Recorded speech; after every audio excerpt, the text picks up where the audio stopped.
Então, louvado seja Deus por mais um dia Verbo da Vida de Missões.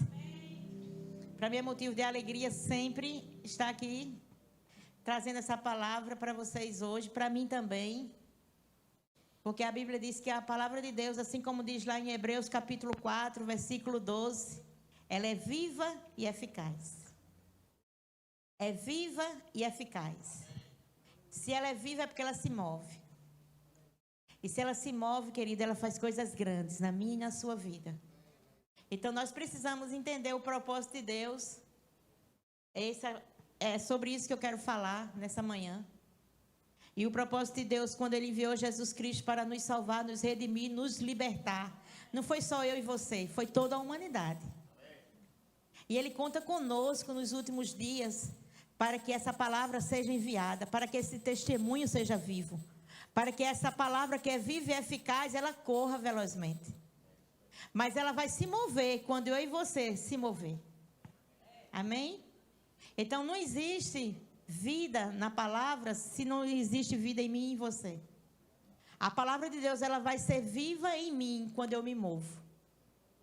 Quando eu faço alguma coisa com o que eu tenho da palavra. Amém? Então, lá em João, capítulo 3, versículo 16, a gente vai sempre ler. Eu queria que você ficasse atento à palavra de Deus, porque sempre que a gente ouve a palavra, que ela não seja só uma letra, mas ela tem que ser vida. Porque à medida que eu ouço, e eu dou lugar a ela, e eu considero, e eu medito, e eu reflito naquilo, aquilo vai trazer vida para mim. Amém? Então, em João 3, 16, diz o quê? Aleluia. Não tem? Sim, tem, né? Pronto. Porque Deus amou tanto o mundo que deu seu Filho único para que todo aquele que nele crê não pereça, mas tenha vida eterna. Então, se você pegar essa palavra aqui, dizer assim para você mesmo, porque Deus me amou de tal maneira. Deus te amou tanto. Deus te amou de tal maneira, querido. É uma maneira tão grande que Ele te amou, que nós não podemos deixar só para nós mesmos. Nós precisamos levar para outras pessoas. Nós precisamos falar para outras pessoas aquilo que Deus fez por mim. Ou você não crê nessa verdade? Porque ela é uma verdade espiritual que alcançou a minha vida e alcançou a sua vida. Porque isso é um fato, é uma realidade. Jesus, ele foi crucificado. Jesus, ele morreu numa cruz. Jesus, ele foi sepultado, mas ele ressuscitou. Isso é um testemunho de vida que eu vou levar para outras pessoas. Amém? E isso é ser uma testemunha viva do que Jesus fez. E nós podemos ser esse instrumento nas mãos de Deus de levar a palavra para as pessoas. De levar o evangelho para as pessoas. E não ficar em nós mesmos. Ah, eu já fui salvo, eu já fui alcançado, eu já tenho uma vida em Deus. Mas os outros? E aqueles que estão perecendo? E aqueles que estão nas drogas? E aqueles que estão no pecado? Por que não fazemos nada? Por que não levamos também a palavra? Você pode orar também. É uma forma de você levar o evangelho para as pessoas através da oração. Outra forma de você levar o evangelho é como os missionários estão fazendo. Eles estão indo ao campo. Mas também você pode... Ah, mas eu nem posso ir, irmão. Mas você pode orar e você pode investir. Quando você semeia, quando você envia uma semente, aquela pessoa que você semeou lá no campo missionário, ele está recebendo a semente, ele vai pregar a palavra, você vai ter participação, você vai colaborar com aquela vida lá no Chile, lá na Europa, lá na África. Por quê? Porque aquele missionário, ele está recebendo suprimento e ele está levando o evangelho, coisa que você não foi lá, mas ele foi. Então, nós podemos ser esse instrumento nas mãos de Deus. Aí, talvez você diga assim para mim, mas, irmã, mas eu estou passando por muita circunstância, muita diversidade, tem muita coisa acontecendo na minha vida, no momento eu não estou podendo fazer nada. Pode. Porque o apóstolo Paulo fez isso na prisão, encarcerado, preso, ele e Silas estavam presos ali, eles fizeram a obra do Senhor, eles pregaram o evangelho, eles foram soltos, veio um terremoto e todos foram livres, e ali ele pregou para os presos.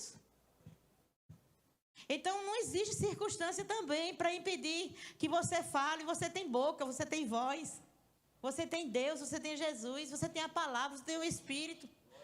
E onde você for, você está passando na rua, uma pessoa vai passando, você pode dizer: Jesus te ama. De repente é aquela palavra que vai alcançar a vida dela. De repente Deus pode te usar para falar mais ainda. Deus quer usar cada um de nós. Diga: eu quero ser um instrumento nas mãos de Deus para alcançar as pessoas, para levar o evangelho, para fazer a vontade de Deus. Aleluia! Isso vai depender de cada um de nós, queridos. Se a nossa vida é acordar de manhã e trabalhar, passar o dia todo, voltar para casa e assim ser a semana toda, vai ser. Mas se você decidir mudar hoje, você pode mudar. E colocar a vida de Deus na sua vida. O chamado que Deus tem para a sua vida nesse sentido. Porque o chamado para cada um de nós fomos chamados para reconciliar o mundo com Cristo. Amém? Abre, por favor, agora em 2 Coríntios 5,17. Vou ler aqui mesmo.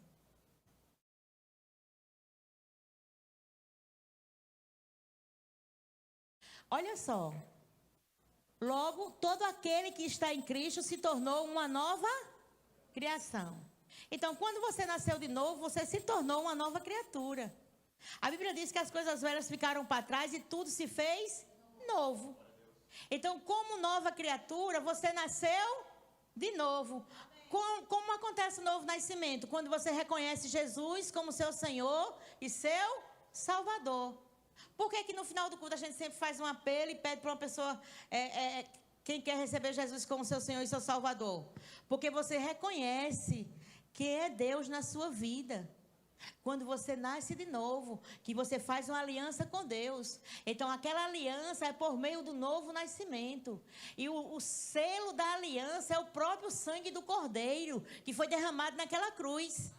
Por isso que nós somos uma nova criatura. E se você não se lembra um dia que fez essa confissão, você precisa fazer. Porque o que sela a aliança que nós temos com Deus é a confissão para a salvação. Então, quando nós confessamos Jesus, nós reconhecemos o que Ele fez lá na cruz. Reconhecemos o seu sacrifício. Reconhecemos que Ele foi crucificado, morto, sepultado e ressuscitou ao terceiro dia. E você começa dizendo que Ele é agora, Ele é o seu Senhor, Ele é o seu Salvador e também o seu Senhor. Por quê? Salvador é aquele que salva, mas Senhor é aquele que a gente obedece. Aí você entrega a sua vida a Ele e a partir dali é a nova criatura. Tá certo? Queria trazer esse esclarecimento para você entender que quando você nasce de novo, você está em Cristo. Amém? Então, 2 Coríntios de novo, 5,17. Então, a velha vida acabou e uma nova vida teve início. Então, tudo vai começar, mas você mudou a sua forma física, você era gordinho, continua gordinho, menos que você vá para a academia, tá? Mas se você quiser, o que mudou o seu espírito, você nasceu de novo. A sua essência, a sua nova vida em Cristo é no espírito. Por quê? Porque nós somos um espírito, possuímos uma alma e habitamos no corpo. E agora a sua nova vida começa tudo do zero. Amém? As coisas velhas ficaram para trás. Que coisas velhas? O que você fez? Você foi perdoado em Cristo. Quando você nasceu de novo, os seus pecados foram perdoados. Porque o sangue de Jesus veio e te livrou e te limpou. Então agora você é uma nova criatura e agora você vive para Deus. Por isso que não podemos viver de qualquer jeito. Nós precisamos nos localizar, saber onde estamos para viver uma vida com Deus. 18. E tudo isso vem de Deus, aquele que nos trouxe de volta para si, por meio de Cristo, e nos encarregou de reconciliar outros com Ele. Diga para mim. Gente, não é só para nascer de novo. Não é só ser uma nova criatura. Não é só eu vir para a igreja todos os dias. Não é só estar aqui no louvor meia hora antes, louvando a Deus, pulando, dançando. Ei, ele está dizendo aqui também que ele nos encarregou de reconciliar outros com ele. Então existe um compromisso e uma responsabilidade que cabe a mim e a você também. Não é só nascer de novo. Não é só eu estar na igreja. Não é só, bem que eu estou aqui no louvor, na bateria, tocando, eu estou servindo a Deus. O baterista está tocando bem, alcançou lá aquele que veio hoje. Beleza, ele alcançou. Mas não é só isso. Amém? A menina cantou bem aqui, alcançou a vida do que chegou hoje perdido. Amém, glória a Deus, mas não é só isso. Deus vai nos usar para ser esse instrumento nas mãos dele. Quer servindo na igreja, quer levando a palavra, quer pegando a palavra. Você está aqui, amados? É você entendendo o seu propósito. É você entendendo para que você foi chamado. É você sabendo onde você está em Cristo, quem você é e o que você está fazendo para ele. Diga, ele nos encarregou de reconciliar os outros com ele. Amém, queridos? Continua o 19. Pois em Cristo, Deus estava reconciliando consigo o mundo, não levando mais em conta os pecados das pessoas. E ele nos deu essa mensagem maravilhosa de reconciliação. Você está aqui? Aleluia. Então existe uma responsabilidade e um compromisso também que cabe a mim e a você. Porque Deus ama as pessoas. Diga para o seu irmão, Deus ama as pessoas. Então, se Deus ama as pessoas, porque ele diz lá em João 3,16, ele nos amou de tal maneira. Se ele nos amou de tal maneira, ele ama as pessoas. Então, quando nós não amamos as pessoas, quando nós não amamos o mundo, as pessoas que estão no mundo, para que elas sejam alcançadas, nós estamos indo contra a vontade de Deus, naquilo que Deus nos chamou. Aleluia! Então, nós precisamos entender e trabalhar na mesma mão que Deus está. Então, se Deus quer que eu reconcilie o mundo com Ele, as pessoas, eu vou fazer isso. Irmã, mas tem pessoas que não querem, tem pessoas que só a graça. É verdade, queridos, mas não é a sua responsabilidade que aquela pessoa se converta. O nosso trabalho é levar a palavra. O nosso trabalho é levar as pessoas à verdade. Se a pessoa receber, amém. Se ela não receber, vai vir outro que vai plantar. Você vai plantar a sua semente, outra pessoa vai plantar outra semente, outra pessoa vai plantar outra semente, vai chegar um dia que aquela semente vai crescer. Amém? Aleluia. E Deus conta comigo, e Deus conta com você. Porque você é importante para Ele. Você é necessário. Você é útil para Deus. Ei, você não é uma pessoa aleatória. Você não está aqui por acaso. Ei, Deus tem propósito na sua vida. Ele conta com você nesses últimos dias. Ele sabe o teu potencial. Ele sabe o talento que Ele te deu. Tem pessoas que têm talento. E o seu talento, querido, ele não pode estar guardado. Ele precisa estar sendo cada dia mais poldado. Amém? Diga, eu sou importante para Deus. Aleluia. E o que nós precisamos fazer? Vamos lá em João 15:10. Aleluia. Diz assim, quando vocês obedecem aos meus mandamentos... Nessa que eu vou abrir aqui, peraí, só um minuto. João capítulo 15:10, né? Aleluia. Você está recebendo a palavra? Amém. Aleluia. Uhum. Eu vou ler a partir do 8, tá certo? É importante para que você me acompanhe. Eu sei que você está aqui, você veio hoje para o culto do Verbo da Vida de Missões pela manhã e vai ser grandemente abençoado. Amém. Aleluia. Aleluia. A partir do 7 diz assim, Jesus dizendo, se permanecerdes em mim e as minhas palavras permanecerdes em vós, pedireis o que quiserdes e vos será feito. Para começo de conversa para mim e para você nessa manhã. Tudo que nós fazemos, precisamos glorificar a Deus. Se você não estiver dando glória a Deus, dando honra a Deus, você tá falhando. Sinto muito dizer isso. Mas nós precisamos entender aquilo que glorifica a Deus e o que não glorifica a Deus na nossa vida. E nós precisamos colocar como checkmate aquilo que glorifica a Deus para que a sua vida brilhe. Amém? Aí no versículo 8 diz assim, nisto é glorificado meu Pai, que deis muito fruto, e assim vos tornarei meus discípulos. Por que eu quero dizer isso para você nessa manhã? Porque tudo que nós fazemos, precisamos glorificar a Deus. Agora você não sai daí, que eu vou ler aqui um versículo, bem rapidinho, e a gente vai continuar nessa leitura. Em Efésios, capítulo 1. No versículo 12 diz assim, a fim de sermos para o louvor da sua glória, nós que de antemão esperamos em Cristo. Por isso que eu quero que você entenda nessa manhã, que tudo que nós fazemos, nós precisamos glorificar o Senhor. Amém? E quando ele diz aqui, olha, assim vos tornareis meus discípulos. Quando você é discípulo, você obedece. Existe uma diferença de você ser seguidor e ser discípulo. Uma multidão seguia Jesus, mas nem todos eram discípulos. E os discípulos, eles faziam o que o mestre dizia. Obedecia ao Senhor.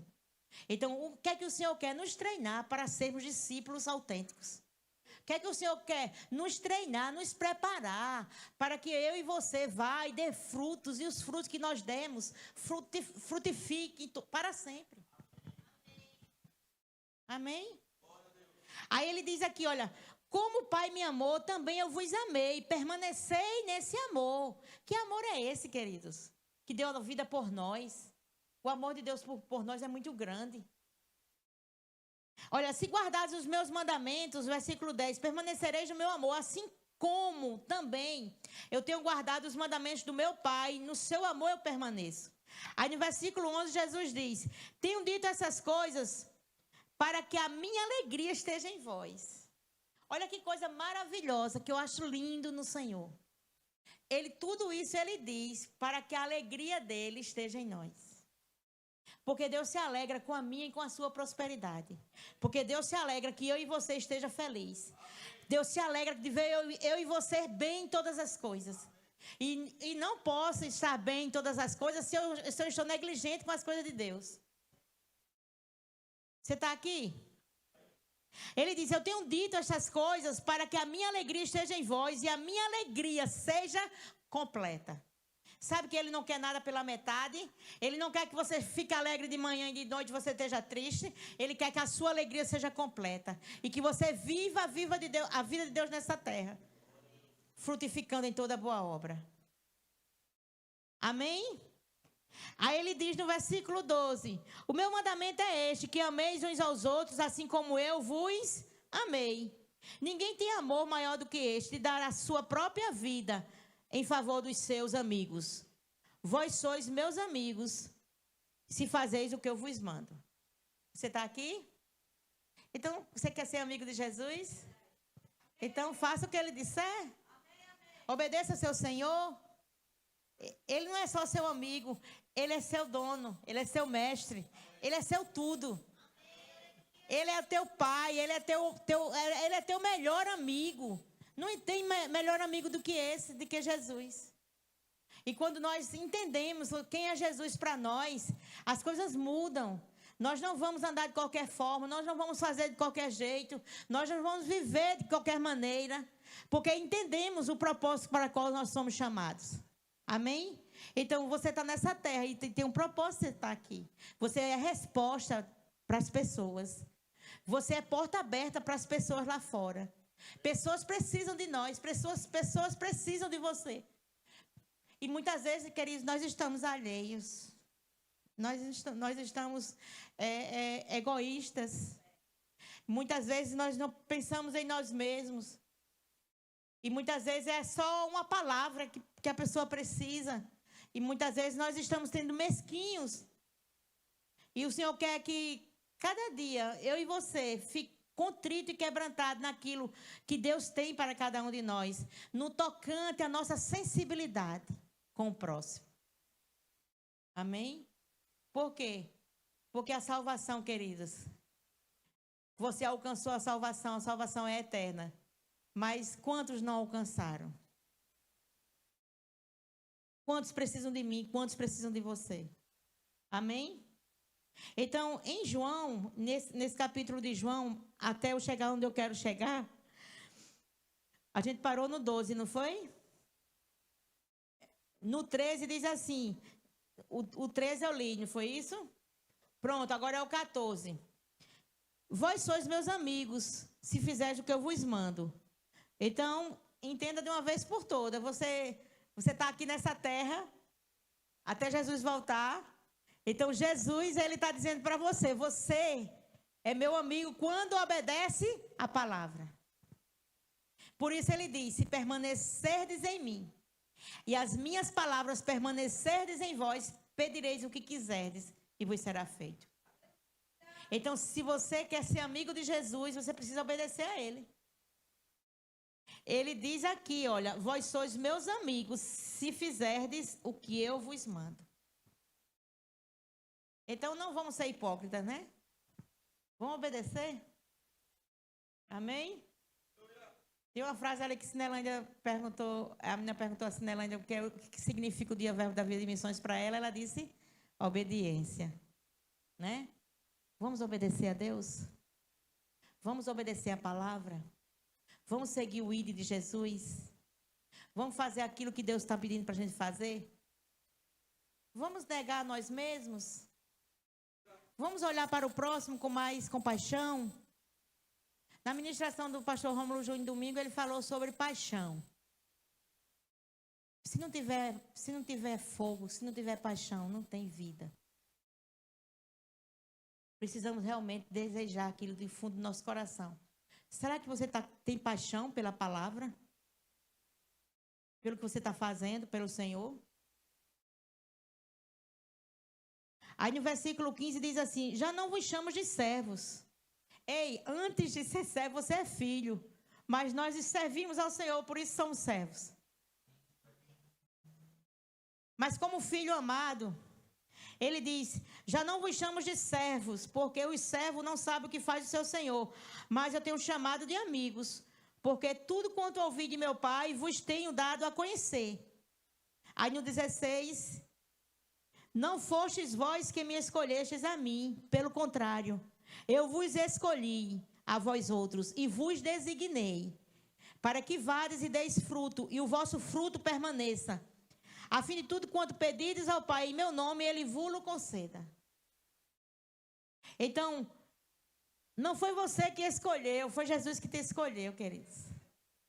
Agora, é bem verdade que nós precisamos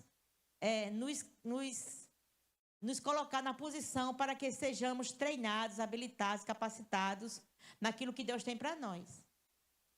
Para não sermos negligentes naquilo que estamos fazendo. Você está aqui? Aleluia. Aí ele diz, isto, no versículo 17, isso vos mando que vos ameis uns aos outros. E se o mundo vos odeia, sabei que, primeiro do que a vós outros, odiou a mim. Então, muitas pessoas, muitas vezes, quando a gente vai pregar o evangelho para outros, a gente percebe a resistência que as pessoas têm ao evangelho. Mas isso não nos dá o direito de deixar de fazer. Amém? Porque Deus confiou a mim e a você. E é com esse coração que eu quero assim que você reflita nessa mensagem. Saber que você é importante para Deus, saber que você é um instrumento nas mãos dele para levar o evangelho às pessoas. Para levar a vontade de Deus para as pessoas. Para pregar esse evangelho para as pessoas. Amém? Eu queria só dar um pequeno testemunho. A gente estava no Dia Verbo da Vida de Missões. E eu me converti no dia 21 de maio de 1997. E o meu primeiro culto no Verbo da Vida foi com o pastor Vando. A gente fazia um discipulado numa casa. Discipulado é uma bênção, amém? No discipulado você cresce, você aprende, você conhece as Escrituras. E ali eu comecei conhecendo as Escrituras e o poder de Deus através daquele discipulado em uma casa com 12 pessoas. E quando terminou o discipulado, no último dia, foi o dia que eu me converti. E no outro dia, numa quinta-feira, foi o primeiro culto do Verbo da Vida aqui em João Pessoa. E quem estava pregando era o pastor Bandi. Eu sei que é uma história bonita, né, do pastor Bandi Urati. E eu lembro como se fosse hoje, ele no final do culto, fazendo apelo e tudo mais. E mesmo eu tendo me convertido na casa, eu fiz questão também de ir lá no local, eu também levantei a minha mão. E para mim foi motivo de muita alegria saber que naquele dia eu estava conhecendo não só a palavra de Deus, mas uma palavra revelada. E o Verbo da Vida, quando ele diz lá na mensagem que ele veio ele disse, vou para o Brasil libertar o meu povo, é só para trazer um esclarecimento para você, queridos, porque é uma palavra sem religiosidade, sem peso. E a gente conheceu essa verdade e eu nasci no Verbo da Vida, então sou verbiana mesmo. E eu louvo a Deus por isso. E foi justamente no primeiro culto com o pastor Vando Urati. E para mim foi motivo de muita alegria nesse tempo. E até hoje estou no Verbo da Vida. Nunca fui para nenhuma igreja, né? Visitei, fui diretora do Rema, visitava as igrejas por conta dos alunos. Mas fiquei aqui a vida toda. Então, assim, para mim é motivo de muita alegria saber que Deus, Ele cuidou de mim todo esse tempo, né? Saiu o pastor, entrou o pastor e eu estou aqui, em pé. E eu quero incentivar você também a não só ser mais um entre nós, mas fazer a diferença, né? Naquilo que Deus confia em você, naquilo que Deus designou para você fazer. E uma das coisas assim que eu digo muito a Cinelândia, às vezes, não sei se ela lembra disso, sempre acredite, né? Eu já disse isso muito ao pastor Rômulo também. Acredite nas pessoas, acredite no chamado delas, porque cada um tem o seu chamado. Estão ali quietinha no seu canto, mas Deus quer usar do jeito dela. Então, assim, o pastor Rômulo e Cinelândia, louva a Deus pela sua vida, mas tem sido esse instrumento não só para mim, mas para todas as pessoas. Só não se banha quem não quer. Só não se molha quem não quer. Mas se você quer ser usado por Deus, quer ser um instrumento nas mãos de Deus, você achega a Ele, procura eles, né? Eu tenho certeza que Ele vai ser esse instrumento de lhe usar, de deixar Deus te usar. Tem uma frase que eu costumo ouvir, deixar ser gastado por Deus, né? Então, se deixe ser gastado por Deus onde você estiver, porque Deus quer realmente te usar nesse tempo. De você ser esse instrumento nas mãos dele e de fazer a vontade dele nessa terra. Porque você é importante para Deus, você é necessário e você é útil no reino de Deus. Então, você está aqui, queridos, você coloca a mão no arado e então as coisas vão acontecer. Mas enquanto você não coloca, nada acontece. Então, coloca a mão para você ver, se mexe, como diz, né? Se bule, né? Para você ver coisas acontecendo no reino de Deus, para você ver pessoas sendo levantadas. Para mim mesmo é motivo de muita alegria quando eu vejo uma pessoa sendo levantada. Quando eu vejo alguém sendo colocado para pregar, para ministrar, para mim é motivo de alegria. Por quê? Porque Deus está usando os talentos daquela pessoa. E os talentos daquela pessoa vão alcançar outra, que vai alcançar outra, que vai alcançar outra, que vai alcançar outra. Entendeu? Então, você vai ser sempre esse instrumento nas mãos de Deus de vida e poder quando se deixar ser gastado. Quando se deixar ser usado por Deus. Quando se deixar ser um instrumento nas mãos dele de vida e poder. Amém?